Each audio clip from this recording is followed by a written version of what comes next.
শিক্ষার্থী বন্ধুরা সবাই কুশলে আছো? আমি তোমাদের সামনে দ্বিতীয় অধ্যায় সেট অফ ফাংশন অনুশীলনী 2.1 এর প্রথম ক্লাস নিতে যাচ্ছি।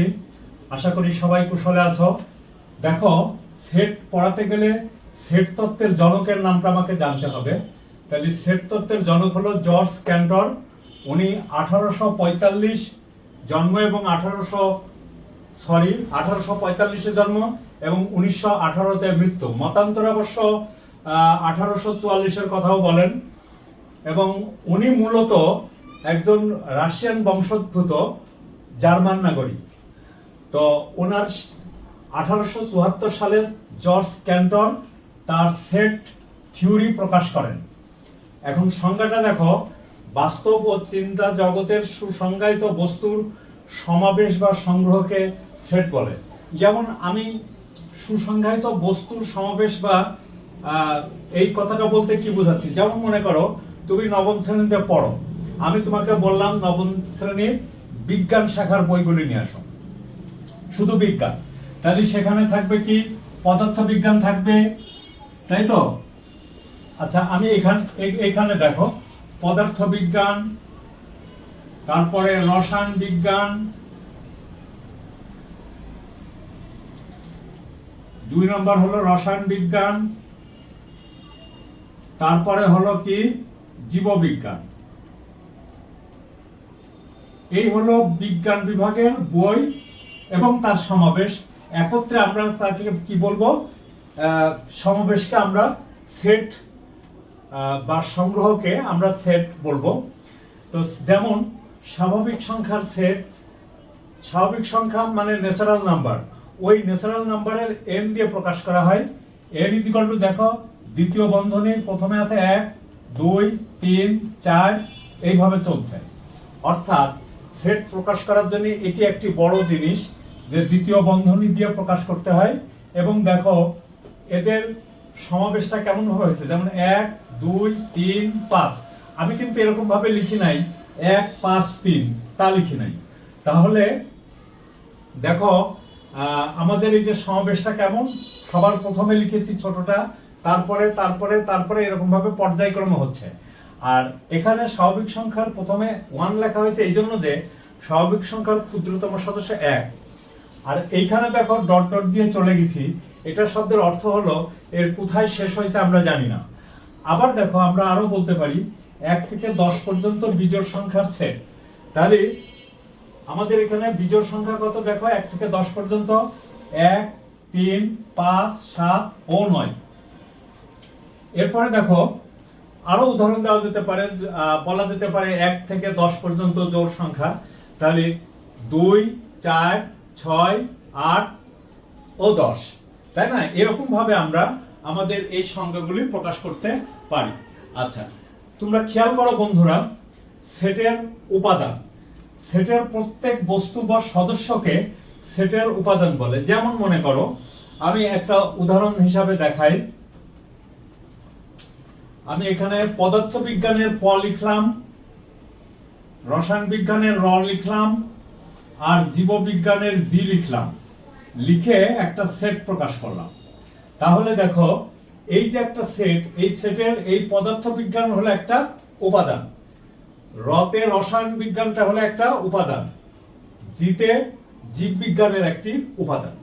তাহলে সেটের প্রত্যেক বস্তুকে বা সদস্যকে সেটের উপাদান বলে। আচ্ছা, এরপরে দেখো আমরা আরেকটা উদাহরণ দিই। যেমন এখানে আমরা লিখেছি B is equal to P comma Q হলে বি সেটের উপাদান হলো কত, পি এবং কিউ। উপাদান প্রকাশের জন্য আমরা যে চিহ্ন ব্যবহার করি সেই চিহ্নটার নাম হলো এপসাইলন। এটাকে এইভাবেও লেখা হয়, দেখো খেয়াল করে তোমাদের প্রথম শিক্ষার্থী বন্ধুরা এরকম দিয়ে, এটা হলো এপসাইলন বা এপসিলনও অনেকে বলে। তো সেটকে আমরা সাধারণত 2 ভাগে ভাগ করি। আমরা একটা হলো তালিকা পদ্ধতি, রোস্টার মেথড বা টেবুলার মেথড, আরেকটা হলো সেট গঠন পদ্ধতি, সেট বিল্ডার মেথড বলে। আচ্ছা, এখন তুমি খেয়াল করে দেখো আমরা এইটুকু তোমাদের আজকের যে ক্লাসটা, সেই ক্লাসটা হলো সেট সম্বন্ধে একটু ধারণা দেওয়া। এরপরের থেকে আসল ক্লাস শুরু হবে, মানে বেসিক ক্লাসগুলি শুরু হবে। তা আমরা এখানে এইটুকু মুছে দিই, হ্যাঁ,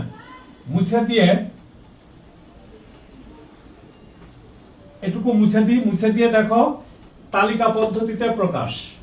তালিকা পদ্ধতিতে কিভাবে আমরা প্রকাশ করব সেটার দিকে একটু খেয়াল করো। সেটের উপাদানগুলি সুনির্দিষ্টভাবে লিখব, লিখার পরে দুই পাশে সেকেন্ড ব্র্যাকেট দিব এবং প্রত্যেক উপাদানের মাঝখানে একটা করে কমা দিব।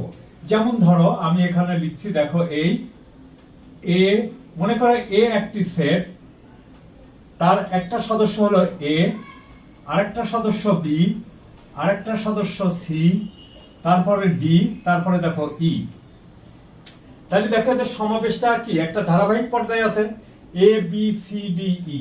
আমি কিন্তু এরকম ভাবে লিখতেছি না, A D E C B এরকম লিখছি না, একটা সুন্দর ভাবে লিখতেছি। মানে সেটা হলো কত, এ এর পরে বি, বির পরে সি, সির পরে ডি, ডির পরে ই ইত্যাদি লিখেছি। এইগুলি হলো প্রত্যেকে উপাদান। এ একটি উপাদান, বি একটি উপাদান, সি একটি উপাদান, ডি একটি উপাদান, ই একটি উপাদান। আবার খেয়াল করো দুই পাশে আমি সেকেন্ড ব্র্যাকেটের মধ্যে রেখেছি। আরো লক্ষ্য করো প্রত্যেকটি উপাদানের মাঝখানে আমি একটা কমা দিয়ে গেছি। আচ্ছা, এটা তালিকা পদ্ধতিতে রোস্টার মেথড বা টেবুলার মেথডে সেটটাকে এইভাবে প্রকাশ করা হয়। লক্ষ্য করো বন্ধুরা, আমরা এরকম আরো উদাহরণ দিতে পারি। যেমন মনে করো, আরেকটা জিনিস খেয়াল করবা, সেটকে প্রকাশের জন্য আমরা ইংরেজি বর্ণমালার প্রথম অক্ষরগুলি ব্যবহার করি। যেমন এ, এই দেখো এ, আমি আরেকটা দিলাম বি, এই দেখো বি দিয়ে আমি এরকম লিখতে পারি 1 2 3 4 5। তাহলে লক্ষ্য করো বন্ধুরা, এ এখানে এটা কত 1, 1 এর পরে দেখো 2, এই দেখো একটা কমা, তাহলে 1 বিলংস বি। তার মানে 1টা বি সেটের একটি সদস্য। ক্লিয়ার, বুঝতে পারছো? আচ্ছা, অথবা 1 ইজ ইন বি, আমরা এই এপসিলনটাকে আমরা বলতে পারি কি বিলংস টু অথবা ইজ ইন। আবার খেয়াল করে দেখো, যদি আমরা এ নিই, দেখো তো এটা কত আসছে, এ বিলংস এ। এটা হলো ছোট হাতের, এটা হলো এ সেটের একটি সদস্য। আমরা কি বুঝতে পারলাম? আচ্ছা, থ্যাংক ইউ বন্ধুরা।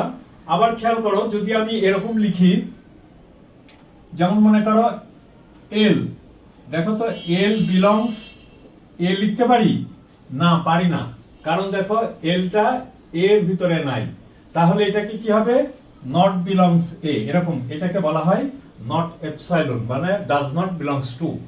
আচ্ছা, এরপরে দেখো বন্ধুরা, আমরা তালিকা পদ্ধতি প্রকাশ করলাম।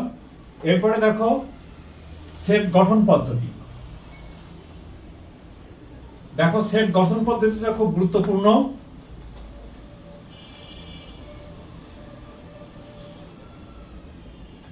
সেট গঠন পদ্ধতি, লক্ষ্য করো বন্ধুরা, এইখানে উপাদানগুলিকে সুন্দরভাবে সাজিয়ে লেখা হয় না, বরঞ্চ সুন্দরভাবে সাজিয়ে না লিখে আমরা কি করি, উপাদানগুলির একটা সাধারণ বৈশিষ্ট্য, উল্লেখযোগ্য বৈশিষ্ট্যটা উল্লেখ করে থাকি। তো তাহলে তালিকা পদ্ধতি কাকে বলে? তালিকা পদ্ধতি গেল চলে, এখন সেট গঠন পদ্ধতি। এই পদ্ধতিতে সকল উপাদান সুনির্দিষ্টভাবে বিন্যস্ত না করে, এই পদ্ধতিতে সকল উপাদান সুনির্দিষ্টভাবে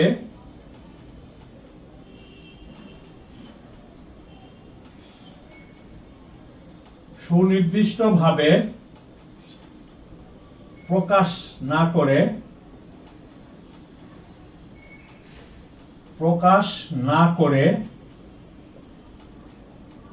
করে কি করা হয়, এর একটি স্বাভাবিক ধর্ম,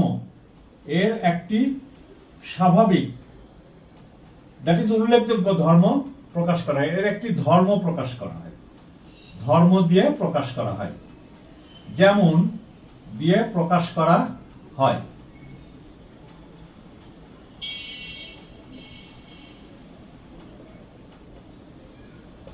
তাহলে দেখো বন্ধুরা, আমরা এখানে কি পাচ্ছি, যে এই পদ্ধতিতে সকল উপাদান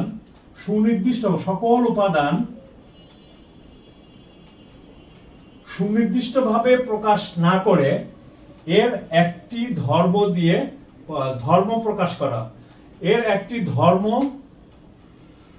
প্রকাশ করা হয়। যেমন আমরা উদাহরণ হিসাবে বলতে পারি, যেমন মনে করো আমি এখানে লিখলাম 6, তারপরে লিখলাম দেখো 12, তারপরে লিখলাম 18, তারপরে লিখলাম 24, আচ্ছা, তারপরে লিখলাম 25। দেখো এইখানে আমি কয়েকটা লিখলাম, এদের ভিতরে একটা উল্লেখযোগ্য বৈশিষ্ট্যটার দিকে খেয়াল করো। দেখো প্রত্যেকেই জোড় সংখ্যা, এটি একটি ধর্ম। প্রত্যেকেই দেখো 6 এর গুণিতক, এটাও একটি ধর্ম। আবার দেখো প্রত্যেকেই কিন্তু স্বাভাবিক সংখ্যা। তাহলে আমরা এই সেট গঠন পদ্ধতিতে প্রকাশটা করব কিভাবে? দেখো আমরা এরকম ভাবে প্রকাশ করব, x যেন, এটাকে বলা হয় যেন x x 6 এর গুণিতক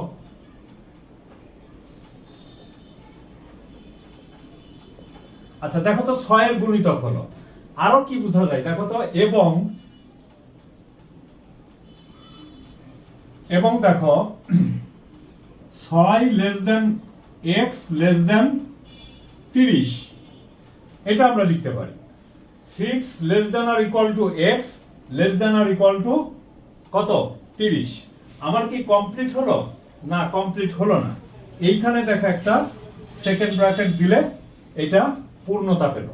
তার মানে কি, x দেখো x 6 এর গুণিতক এবং কি 6 less than or equal to x less than or equal to 30। আমরা এই জায়গাটা আরো একটা জিনিস উল্লেখ করতে পারি, এভাবেও লিখতে পারি, অথবা দেখো এরকম ভাবেও লিখতে পারি, x যেন x, 6 এর গুণিতক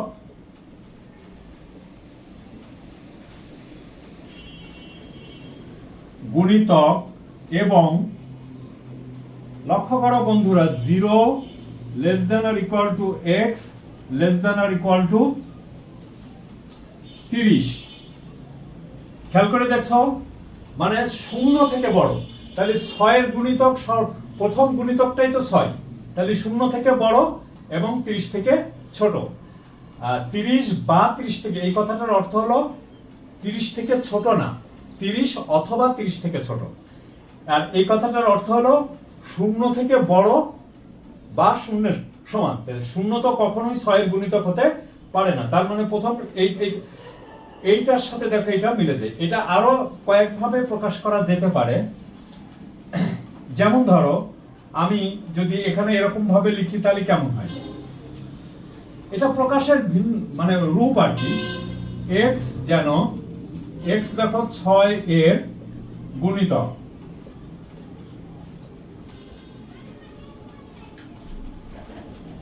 গুণিতক এবং দেখো 6 less than or equal to x less than দিয়ে আমরা দিছি 30। আমরা তো এরকমও লিখতে পারি, 36 লিখতে পারি না? দেখো তো বন্ধুরা, তার মানে কি 6 বা 6 থেকে বড় এবং 36 থেকে ছোট, তাও আমরা লিখতে পারি। তার মানে যখন আমরা লিখবো, আমরা যখন আরো পড়তে যাব সেট গঠন পদ্ধতি পরে আমরা যে বিভিন্ন ডেফিনেশনগুলি শিখবো, সেইখানে আমরা এই জিনিসগুলির বিশদ ব্যাখ্যা করব। বন্ধুরা সবাই খেয়াল করো যে আমরা কিন্তু আজকে জাস্ট সেট তত্ত্বটা কি সেটা সম্বন্ধে একটু ধারণা দিলাম। আগামী ক্লাসে অর্থাৎ দ্বিতীয় ক্লাসে তোমরা পাবা বেসিক জিনিসে ভরপুর থাকবে। আর তোমরা কি করবা? তোমরা অবশ্যই কমেন্ট করবা, কোথাও না বুঝলে কমেন্ট করবা, বন্ধুদের মাঝে শেয়ার করবা, এবং সর্বোপরি তুমি যেটা কমেন্ট করবে কোথাও বুঝতে না পারলে সেটা জানাবা, এবং সেই প্রশ্নের উত্তরগুলো আমি দিতে বাধ্য থাকবো। তো সবাই বন্ধুরা ভালো থাকো এবং সুস্থ থাকো। Thank you.